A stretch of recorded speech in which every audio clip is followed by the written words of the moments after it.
Prophet Muhammad is the founder of the Islamic religion and one of the most important figures in the history of the world. He was born in Mecca, in present-day Saudi Arabia, in the year 570 CE. He received his first revelation from Allah, God, at the age of 40 and began preaching the message of Islam to the people of Mecca.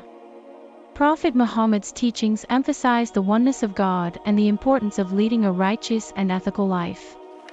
He also taught the principles of social justice, equality, and compassion.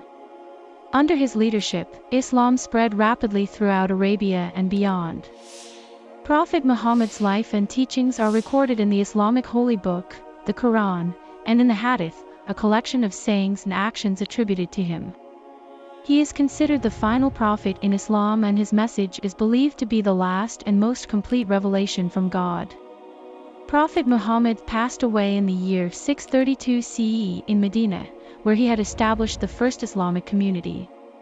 He is revered by Muslims worldwide as a prophet, teacher, and model of virtue and compassion. My name is Noura. Please subscribe my channel.